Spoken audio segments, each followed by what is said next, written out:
All right, it looks like we on. Shalom, shalom. First and, Shalom. first and foremost, we want to give all praises, honor, and glory unto Yahweh, Bahashem, Yahweh Shai, Bahashem Achakwadash. Double honors to the apostles, and that is a great millstone. Peace and salutations to the elect. Brother Ainah from GMS Dallas, and got the elder Yatazak here as well. And we're going to be continuing on the series, man. All right, of the book of Nahum, as you brothers can see in the title, book of Nahum, chapter 2.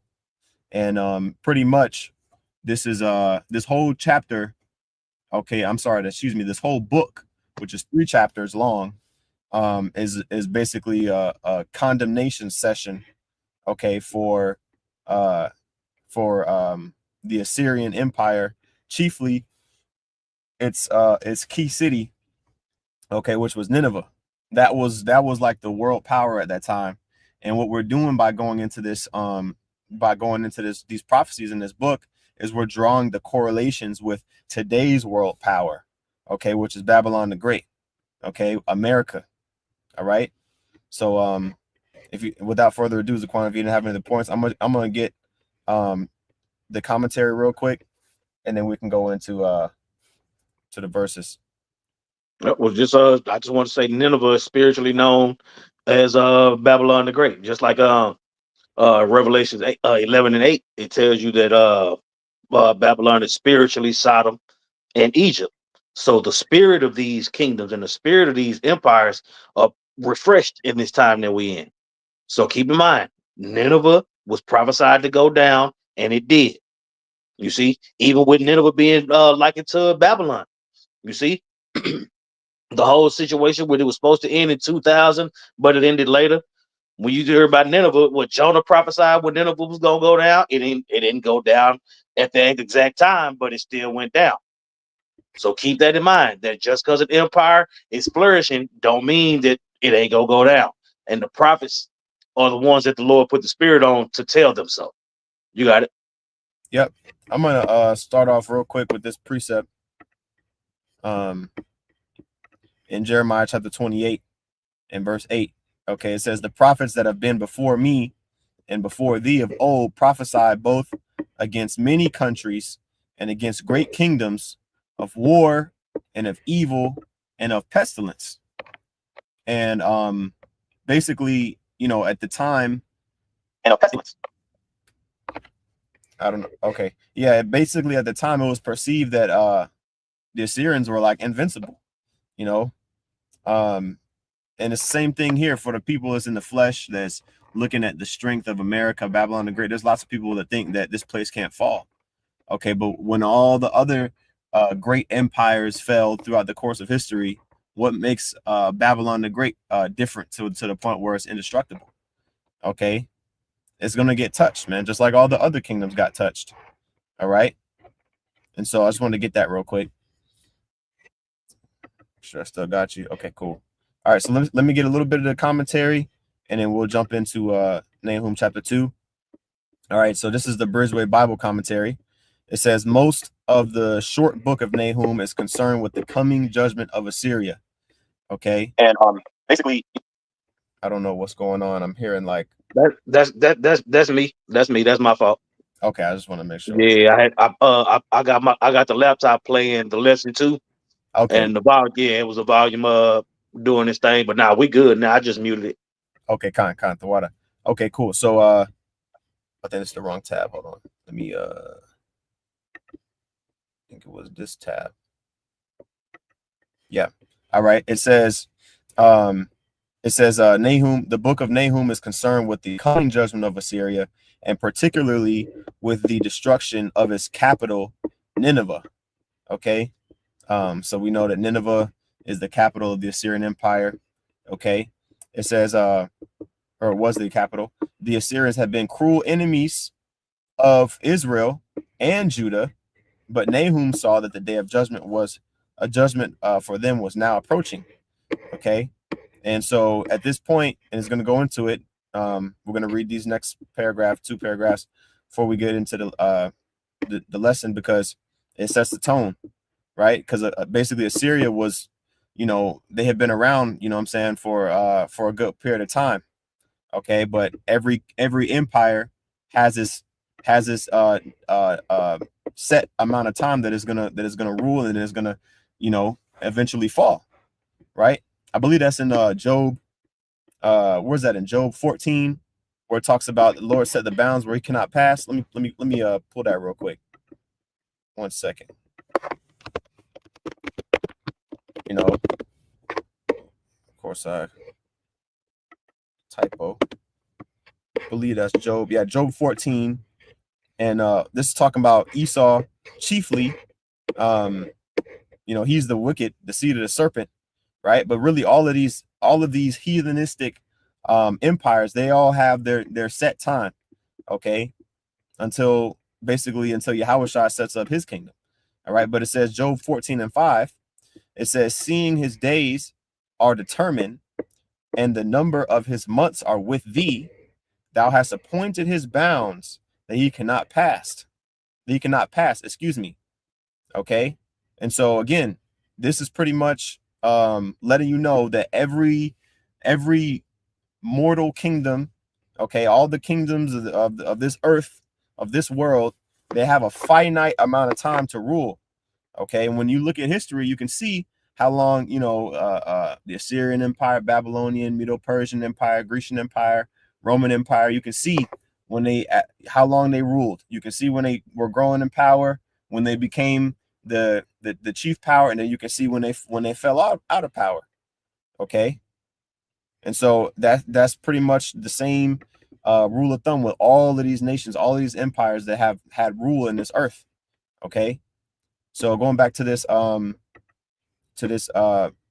commentary here, it says Assyria had risen to power more than a century before the time of Nahum. Right, we made reference in the last lesson about Jonah, how Jonah prophesied against Assyria, or specifically against the city of Nineveh, right? But the judgment that Jonah had prophesied, it didn't immediately come. Well, now in the time of Nahum, who lived after Jonah, he was prophesying the judgment of Nineveh, and the judgment of Nineveh, the time of that judgment was at hand. Okay. So you know what? I'm gonna stop there. I'm gonna get more of this, but I'm gonna get into the actual verse, the actual chapter.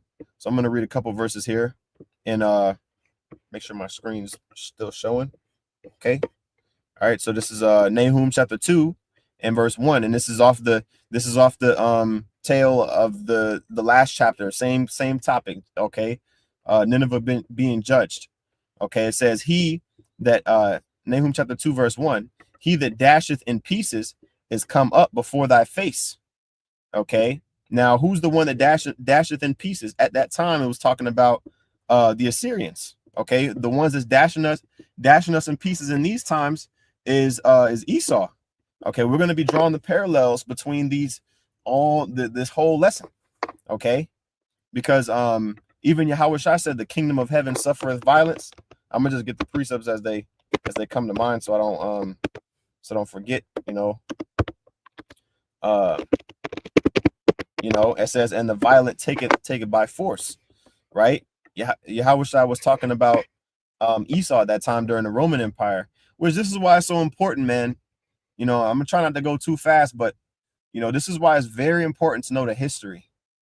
It's important to know the sequence of events, in a zoomed out, point of view, meaning like you should know which empire came after the other, right? Like in Daniel 7 chapter, it lists those empires out consecutively. Even in Daniel chapter 2, the statue of Nebuchadnezzar, we got the sign at the camp, that breaks down, the head of gold, the chest of silver, right? The torsos and the legs of brass, right? And then the feet of iron, and all the way at the bottom, the feet of iron mixed with miry clay, right? So that way you understand the progression of time when we go into the different scriptures and know what time we're reading from. But anyway, it says in Matthew 11 and 12, it says, and from the days of John the Baptist until now, the kingdom of heaven suffereth violence. The kingdom of heaven is referring to Israel. Okay, Yahushua is talking about Israel in general, right? It says they were suffering violence, meaning they obviously they were under the jurisdiction of the Roman Empire, right? It says, and the violent take it by force. So whoever is responsible for persecuting Israel at that time, they're the oppressor. They're the one who's dashing in pieces. So at this time in the book of Nahum, it was the Assyrians, right? Because Esau hadn't really been fully risen up against Israel yet, okay, like how he is now. But now we don't have the Assyrians ruling over us. Now we got Esau ruling over us, right? So that's how we apply it to today.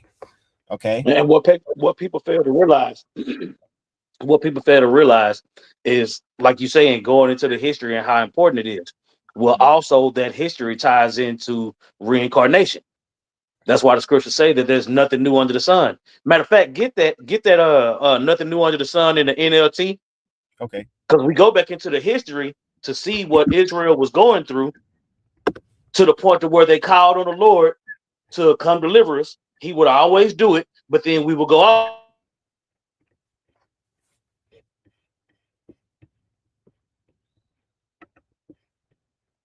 with all these different accounts that we have to go into and to go. You see what to do, because every generation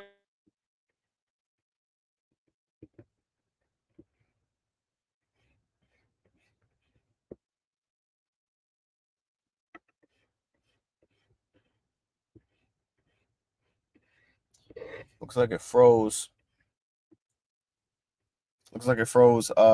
Bubble Kushab, if any say you was brother watching like you. Yeah, it was a little bit of a say lag. you So like, watching say you, I know it was. okay. Say it was a sort of a bit of, say you watching a season, you watching a series, and you going season by season.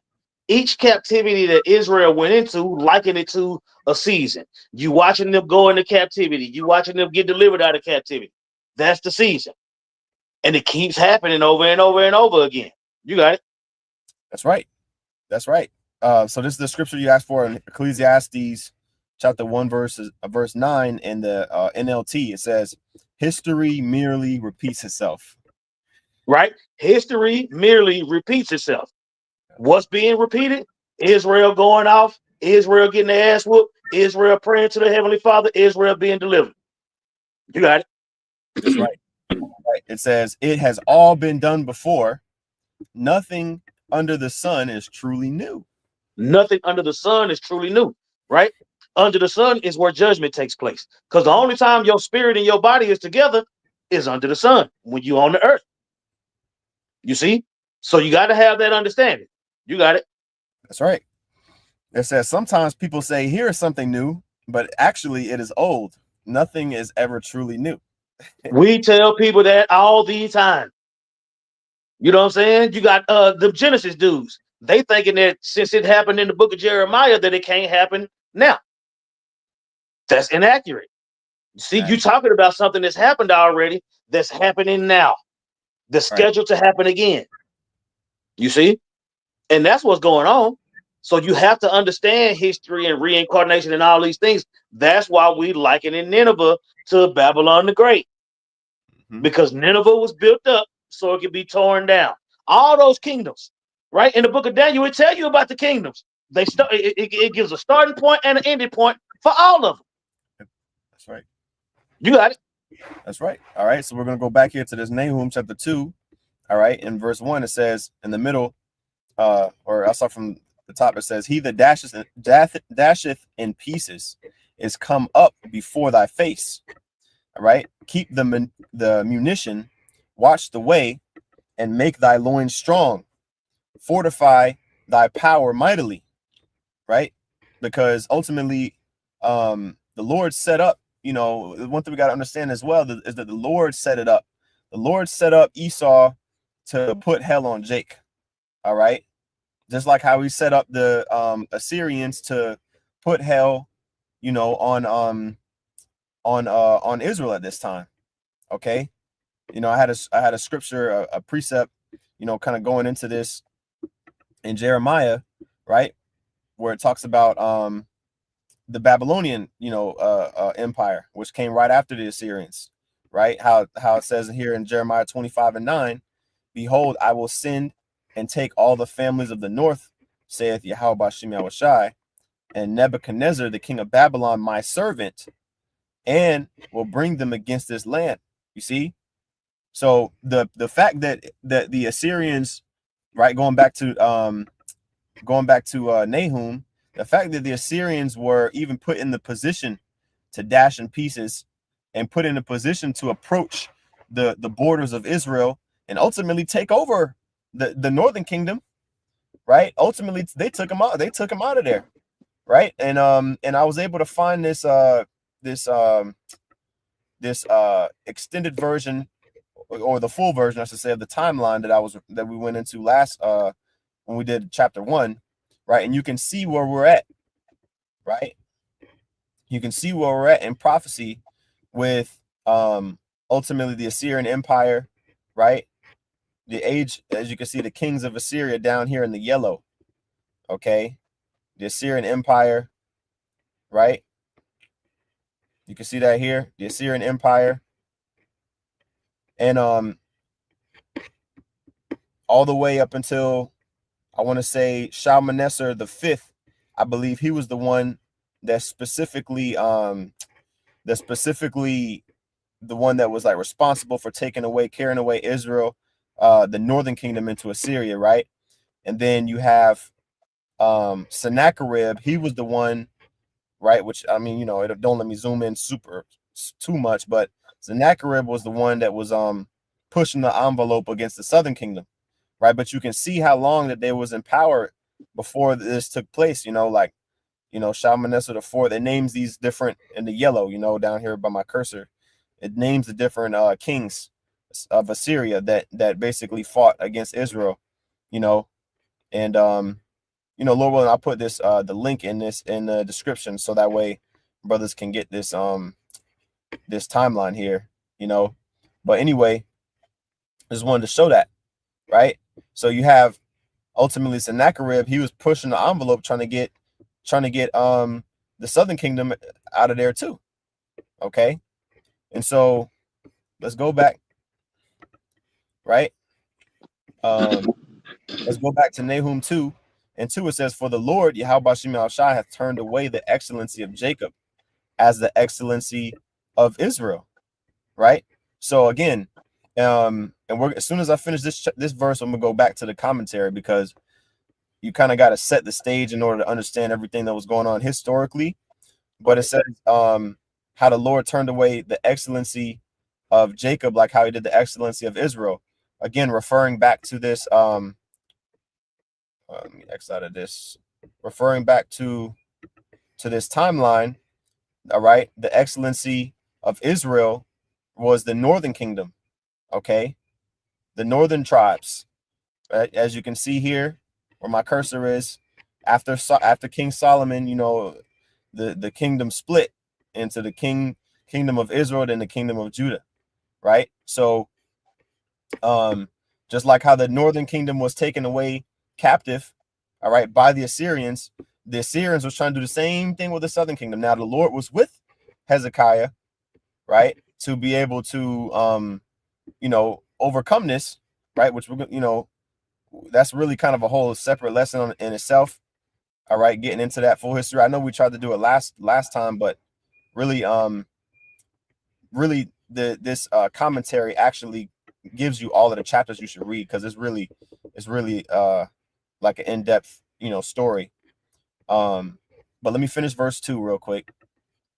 All right, back in Nahum chapter 2, in verse 2, in the middle, it says, "For the emptiers have emptied them out and marred their vine branches." Yeah, because ultimately, they were besieging, the surrounding cities. Okay, talking about the Assyrians. They was besieging the surrounding cities. Okay, and that's the same spirit Esau came in. It's the same spirit Esau came in. That's why I wanted to get this the scripture. Let me finish it here back in Jeremiah 25 real quick. All right, I'm gonna read from the top. It says, "Behold, I will send and take all the families of the north, saith Yahweh Shem Yahushai, and Nebuchadnezzar, the king of Babylon, my servant, and I will bring them against this land and against the inhabitants thereof, and against all these nations round about, and will utterly destroy them and make them an astonishment and an hissing and perpetual desolations.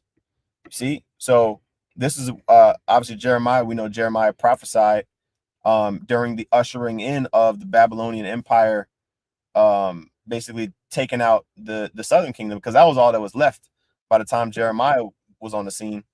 That was all that was left was the southern kingdom. And so just like how the Lord can take and make individuals of the heathen, the Lord can use them as tools to take out Israel. That's the same thing that was going on back during the time of Nahum, and that's the same thing that went on and is still going on in these times now. Okay, so this devil, Esau, he's nothing but a tool of Yahweh Shem Yahushai on the left hand side to put hell, on us as a nation for going off. That's how it always was. And then Elder Kazak put Amos 3:3-7 in the NLT, right? It says, "Indeed, the sovereign Lord never does anything until he reveals his plans to his servants, the prophets." So with all these captivities that we're talking about, we focusing on Nahum and Nineveh. You see, but it's a cycle.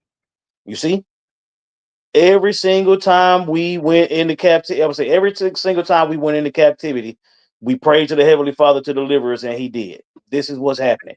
So every time the Lord gets tired of the captivity that we in, when we've repented of that particular captivity, He sends His prophets. Once you see the prophets hit the scene, that's how you know the times are changing. That's why Ezekiel 37 is so important. You see, Ezekiel chapter 37 is the last time that the prophets was going to be raised up in the last days. You see, that ushered in that 12 tribe sign, starting with Elder Abba Bivens. You see, all the way up through King Masha, High Priest Ariah, High Priest Jaquab, up to the apostles and bishops, down to us, right? That awakening sparked the last days of the last days. You see, and the Lord ain't gonna bring destruction on Babylon the Great without sending His prophets. And the prophets been out here for a while now. You got it. That's right. That's right. And so like the scripture says, the spirit of the prophets is subject to the prophets. We're coming back in our lot. We're coming back in our lot from, what we was doing way back when. I believe that's in Sirach 41, where it talks about, where they get the saying, birds of a feather flock together. Basically everyone resort to his kind, or something like that. I think it's in the Sirach 41, is it? I could be in the wrong chapter, but it basically talks about that. Everyone resort to his kind. That's going into us too, as prophets, right? So going back here, let me make sure I finish it in Jeremiah 25. Yep, I sure did. Okay, so let's go back to Nahum. All right, Nahum chapter 2 and verse 3. It says, "The shield of his mighty men is made red. The valiant men are in scarlet," representing war, right? It says, "The chariots shall be with flaming torches in the day of his preparation, and the fir trees shall be terribly shaken." Yeah, because basically the Assyrians were known for being brutal in war. Like all the other nations pretty much feared the Assyrians because of how they would just mercilessly just slay children, women, like it was nothing. And so let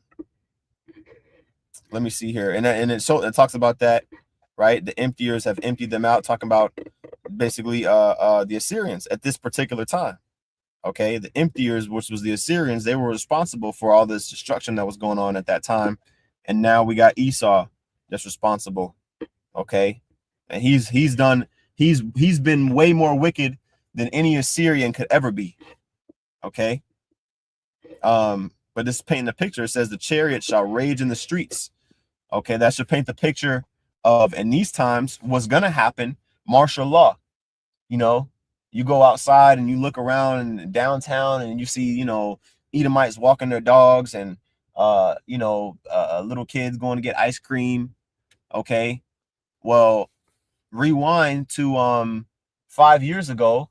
Okay, with the C-19, when they had basically shut down, I think it was with the George Floyd situation where it caused like national riots, and then they had they had a lot of cities on lockdown, curfew, couldn't go outside, couldn't be downtown past a certain time, otherwise you getting apprehended, immediately arrested at gunpoint. You see? So that's just a small little glimpse of what's gonna come back. Okay, people think that they're safe here. Jake, especially Jake, the nigga woman included.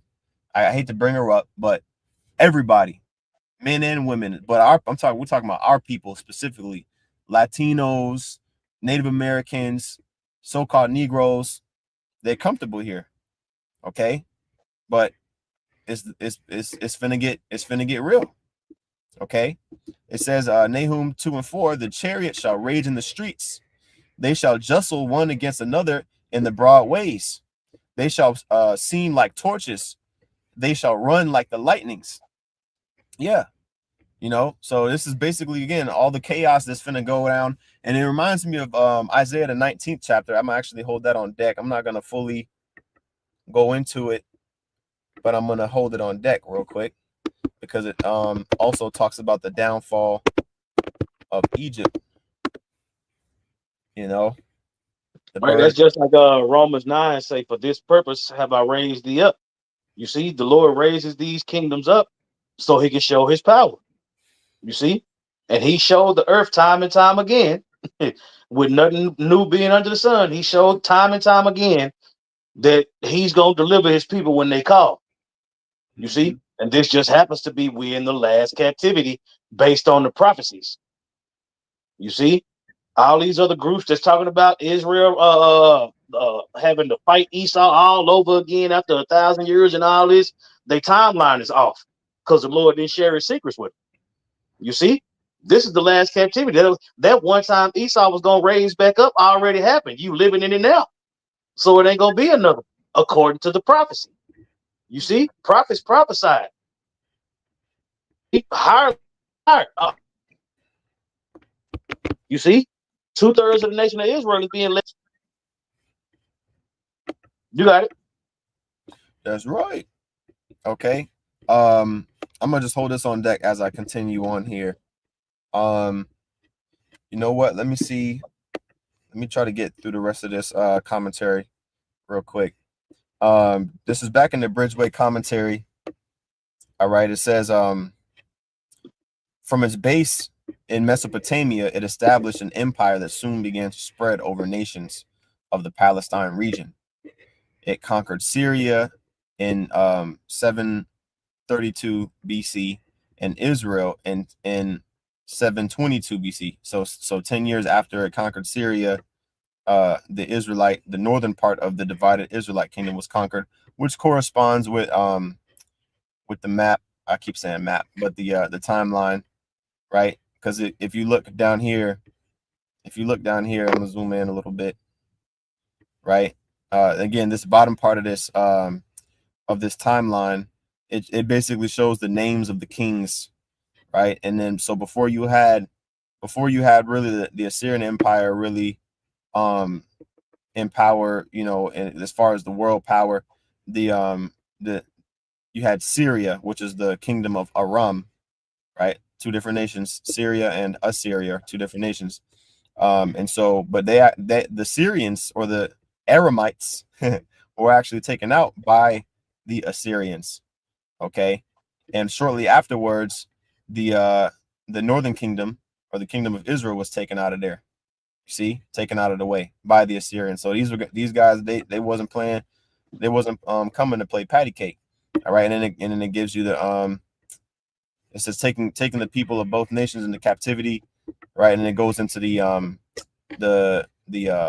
quotes or the footnotes, or you can go back and read those chapters and those accounts in Second Kings, right? It says, with the fall of Israel, the southern kingdom of Judah became open to Assyrian aggression, and for the next 100 years had a constant struggle to keep itself independent, right? So again, this is 100 years of buildup. What we're reading here in Nahum is 100 years of buildup, like saying all the things that Nineveh is responsible for, all of the sins and the transgressions that it's done over this course of this 100 years, right? That's what's basically being prophesied at this time, that we're reading about in Nahum, that was shortly going to come to pass, against the Assyrian Empire.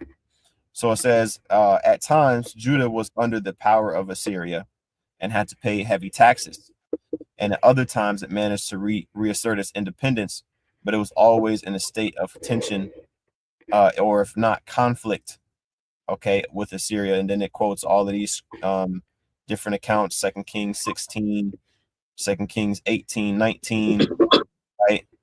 And I think I actually remember reading part of this now.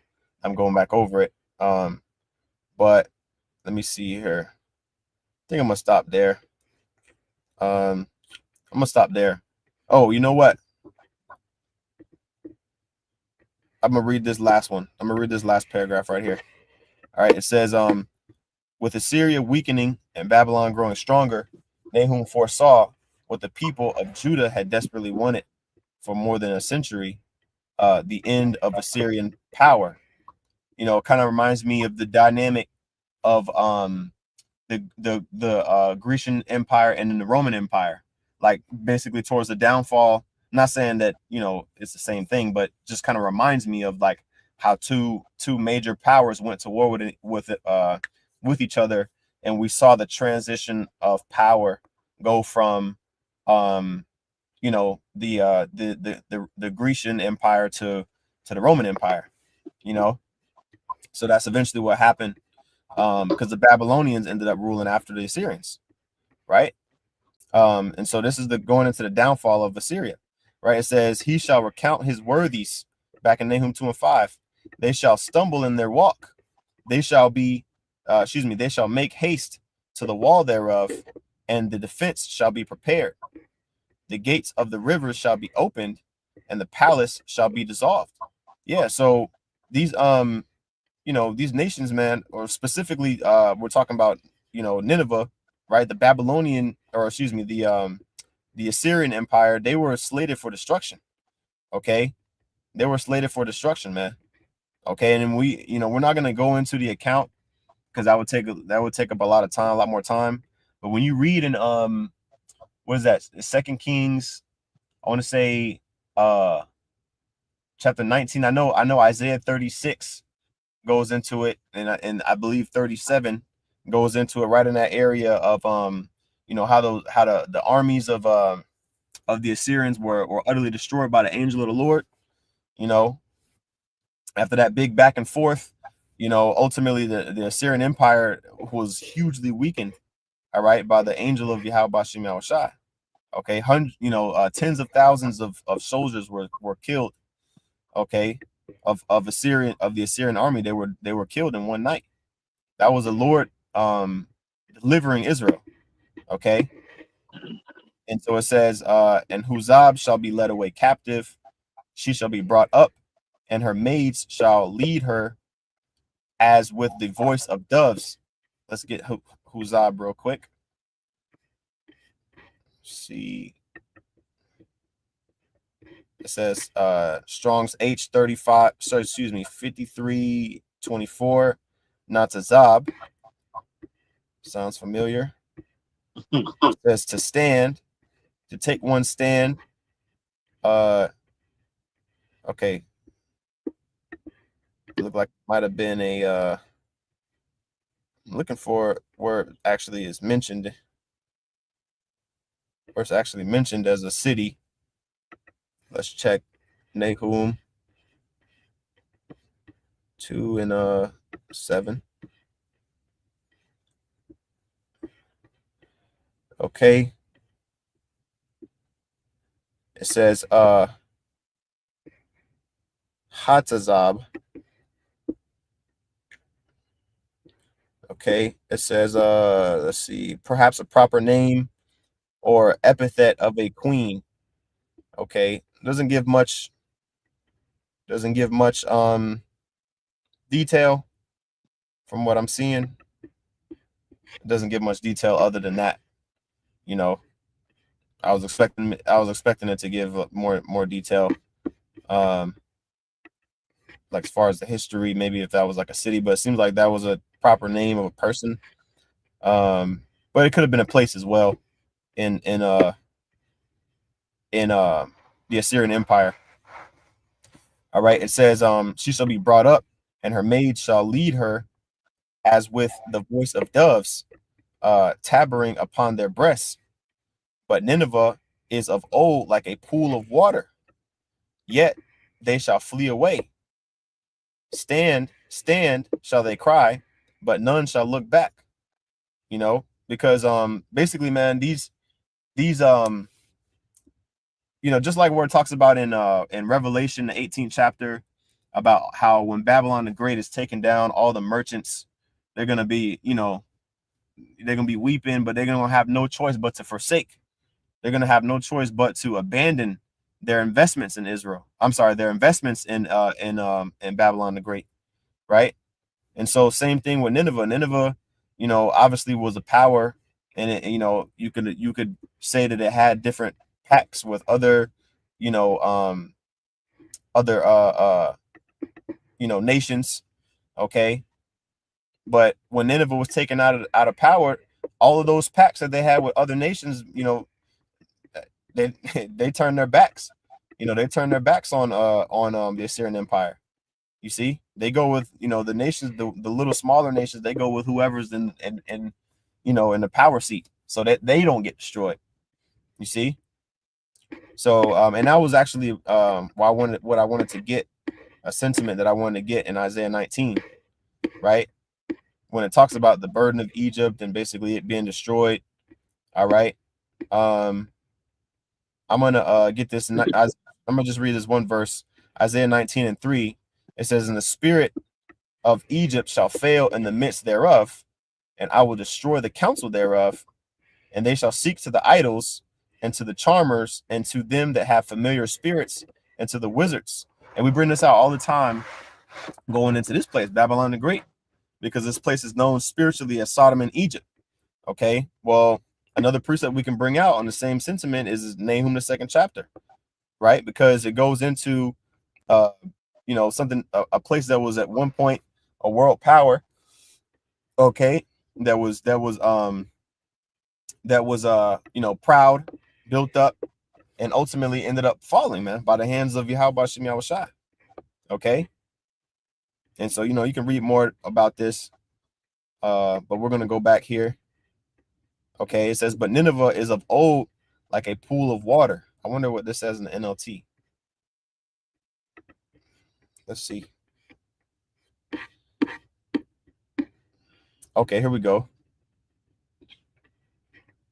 I'll start at verse 7. Nahum 2:7. It says, "Nineveh's exile has been decreed. All the servant girls mourn its capture. They moan like doves and beat their breasts in sorrow. Nineveh is like a leaking water reservoir." Yeah. So, that reminds me of the scripture that talks about broken cisterns, how Israel basically put their trust in broken cisterns. Because let's say you had Israelites that they was invested on the survival of Nineveh and Nineveh thriving and all that. Well, they would have suffered the same fate, okay, as the rest of the Assyrians, right? It says, this is Jeremiah 2:13. It says, "For my people have committed two evils," and this is what was going on as well during the time of Jeremiah. You had Israelites that basically trusted in the power of the pacts that they had in other nations like Egypt to save them. It says, "They have forsaken me, the fountain of living waters, and hewed them out cisterns broken cisterns that can hold no water, right? Again, going into basically you trusting in something that's not reliable, okay? And so Nineveh was compared to something unreliable like a leaking water reservoir or a broken cistern, right? It says the people are slipping away. Stop, someone shouts, but no one even looks back. Yeah, like they trying to keep the people together, keep everything from falling apart, but it's too late. Once the judgment of the Lord is prescribed, that's it. That's right. And that's how we know that Babylon the Great, which is America, is going down, because the prophets have been prophesying since the 60s. That's right. And here we are in 2025. So you had that era that was ushered in through the spirit and power of Yahweh Shem Yahweh Shai, starting with Elder Abba, all the way up until now. You see, Babylon has been chanted down. The wicked has been revealed. And we can go back into the history to see how. You see, right. The prophets told Nineveh it was going down. The prophets told the Greeks they was going down. The prophets told the Babylonians they was going down. Every kingdom that was set up was told that they was going down. And they went down. Yeah. Go ahead. That's right. By the way, the water to the brother that put the precept I was looking for in Sirach 13 and 16, where it says, all flesh consorteth according to kind, and a man will cleave to his like. That's pretty much what we're doing, man. The those that sought the Lord, those that fear the Lord, spake often one to another. We're going back into these prophecies because that's what we've always been into, right? So continuing on here, and I'll just switch it back to the King James, but it says in Nahum chapter 2 and verse 9, it says, take ye the spoil of silver, and take the spoil of gold, for there is none end of the store, and glory out of all the pleasant furniture. Because imagine all of the riches that the Assyrian Empire got from taking over nations, bro. Like all the gold and silver, you know what I mean? They even came and took some of the stuff in the like basically in the temple. Like if you read about I think we touched on it last what lesson, but it talks about that, how they didn't obviously they didn't like completely overthrow the city, but they got touched. The Southern Kingdom got touched by the Assyrian Empire too, but they just didn't fully 100% get destroyed. Okay, they didn't 100% get destroyed. All right. And the Lord preserved them. You see, so but they had a lot of riches, talking about the Assyrian Empire. All right, but now watch this. It says in verse 10, she is empty and void and waste. Right. So after going from having all this silver and gold, now you're gonna be empty and void and waste. And Babylon the Great should be in our minds when we think about this. Because who's the richest nation on the earth? What nation has the most riches on the earth? America. You see? So imagine this place being empty and void and desolate. New York and LA and Chicago, all these financial hubs, they're gonna be done away with. Okay. It says, and the heart melteth, and the kings smite together, and much pain is in all loins, and the faces of all them gather blackness. You see? So this is the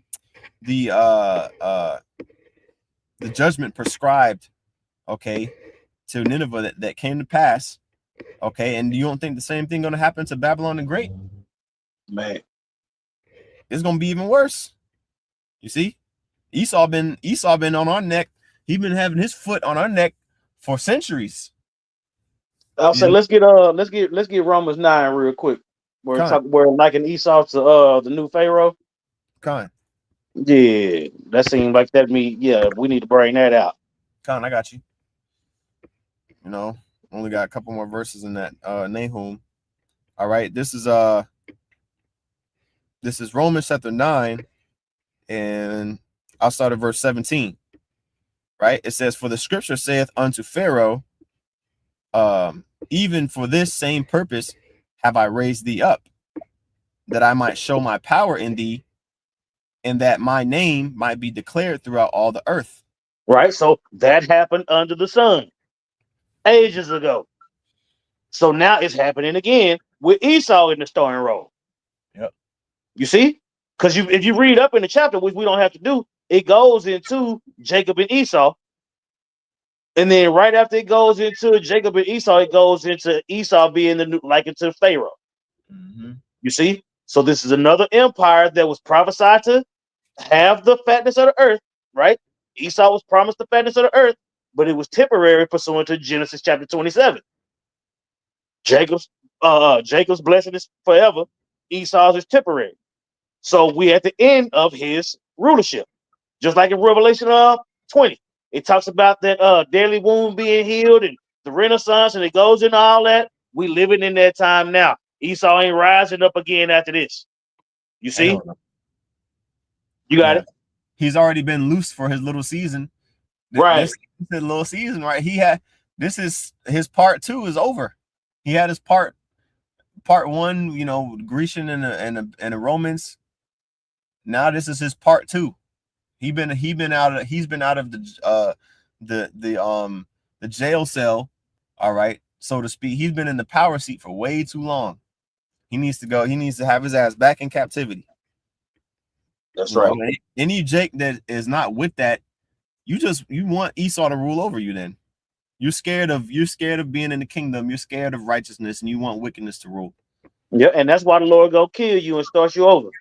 Right. Yeah, that's what I say. Even if you want to be a complete loser, the Lord ain't gonna allow it. Man, that's right. Right. You're gonna be a repentant, righteous man. Yep. 2/3 of the nation of Israel want to be complete losers. That's right. Right. So do you want me to keep reading here on the Romans? Yeah. Okay. Read down a couple more verses. Yeah, read down to there you go. Whoever resisted his will. Yeah, we can stop right there. Okay. All right. This is Romans chapter 9, verse 18. It says, "Therefore he hath mercy on whom he will have mercy, and whom he will, he hardeneth." It says, verse 19, "Thou wilt say, thou wilt say then unto me, why doeth he yet find fault? For who hath resisted his will?" You see, so at the end of the day, Nineveh lasted longer than they were supposed to, so to speak. Right? Esau, it seems like he's gone on longer than he's supposed to, but we already read that he can only go so far based on the prophecy. The Lord had already told us that Esau is going down. Therefore, we telling Esau he going down. Just like Nahum was talking about Nineveh going down. It's the same concept. It's nothing new under the sun. You see? When you go into the time of Judges, same thing. All the prophets, it's the same thing.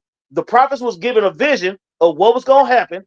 They told the people and they prophesied. And each one of those kingdoms that the Lord said was going down went down. This one is no different. You got it. Con.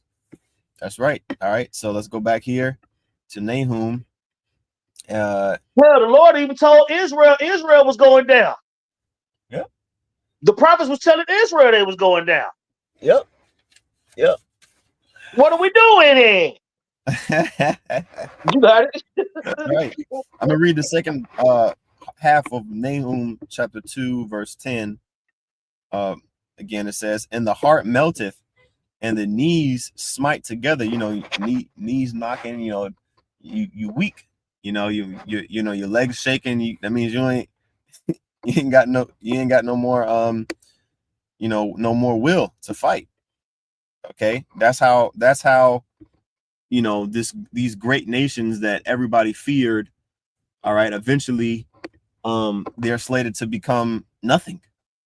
Right. All right. When it says the heart melted, that means you lose your will to fight. Okay. It says, "And much pain is in all his loins, and the faces of them all gather blackness. You know, so all of that of vigor that they had, you know, to conquer and all this stuff, it's gonna be replaced with fear. You know, they're gonna be destroyed. They're gonna be morally defeated. After they're physically defeated, their morale is gonna be taken. Okay. It says, verse 11, where is the dwelling of the lions and the feeding place of the young lions? Where the lion, even the old lion, walked, and the lions whelped, and none made them afraid. Yeah.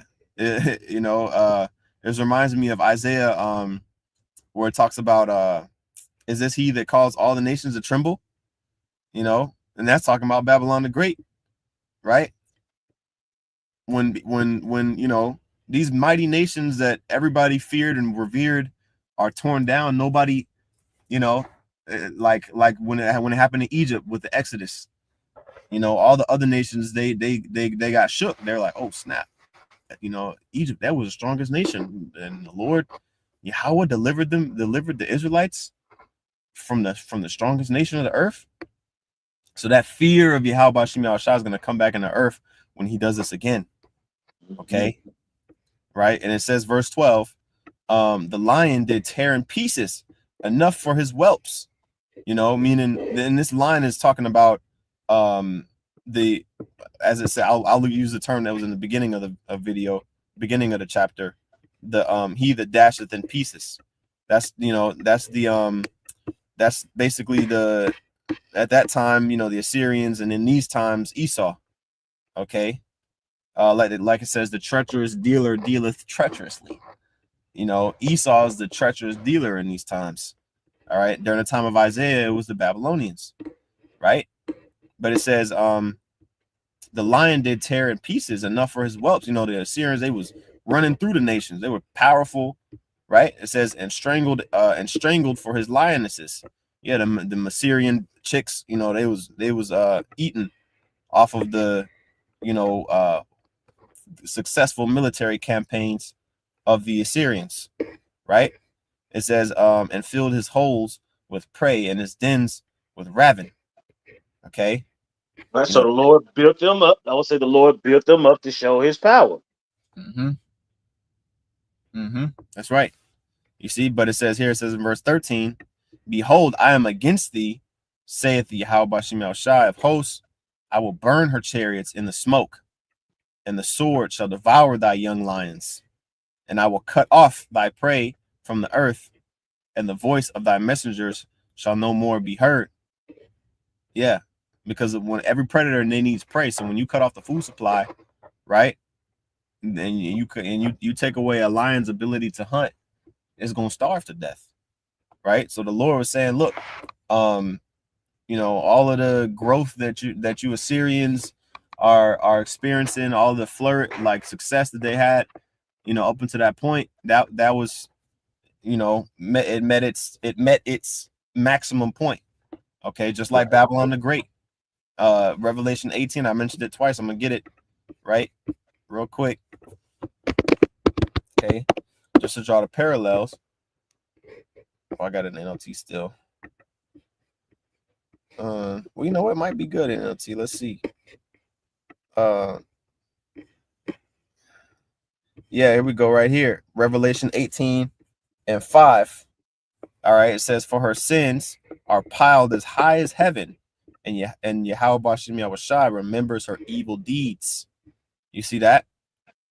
You see, so the evil deeds have stacked up, okay, against the power that's in rulership right now, which is Esau, Edom, okay, and that's exactly what Revelation 18 chapter is talking about. Okay, Babylon the Great is not talking about no past kingdom that's already been taken down in Revelation 18. This talking about today.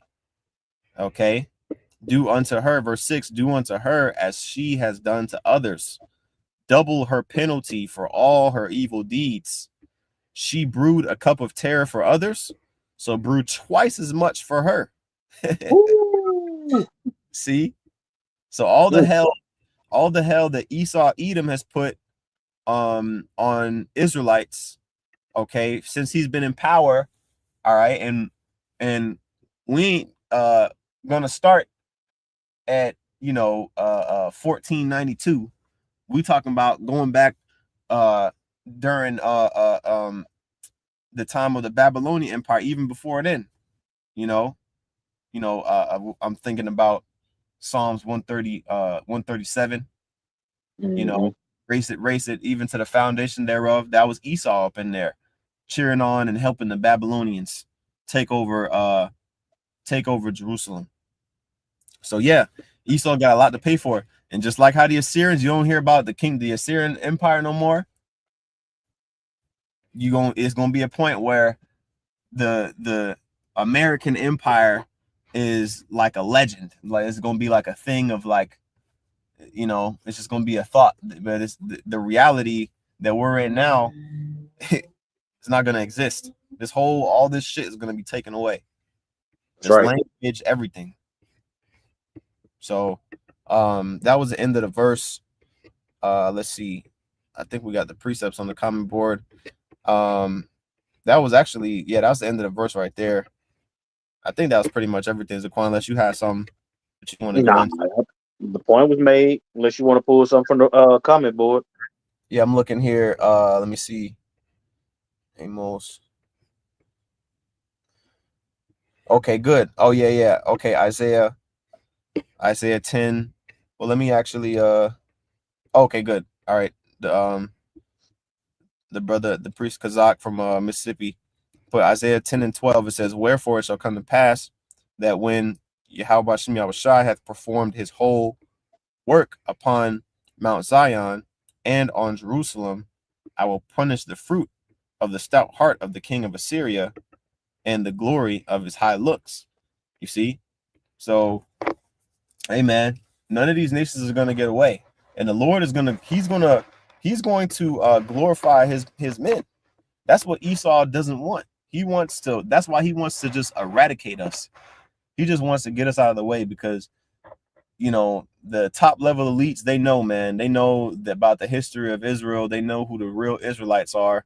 That's why they have to pose and try to set it up to where nobody can touch them because they're the ones who's making all the decisions, man. Nobody can deny that. But what makes Esau so special? What makes him so different? It's nothing other than the fact that the Lord has given him a speck of time for him to rule. Okay, and soon we're gonna see this come to pass. All right, when the Lord perform his whole work upon Zion, Mount Zion and Jerusalem, meaning he's going to put us in the power seat. Okay, and we're gonna have Edomites paying taxes to us. Okay. That's right. But that's all I got as a coin, Same So here, brother. You can go ahead and close us out. Khan. All right. Well, Lord willing, Abaratazah, just edifying. With that, I want to give all praises, honor, and glory unto Yahweh, Bahashem, Yahweh Shai, Bahashem Rakhakwadash. Double honors to the apostles and those a great millstone, and peace and salutations to the elect. Shalom. Shalom.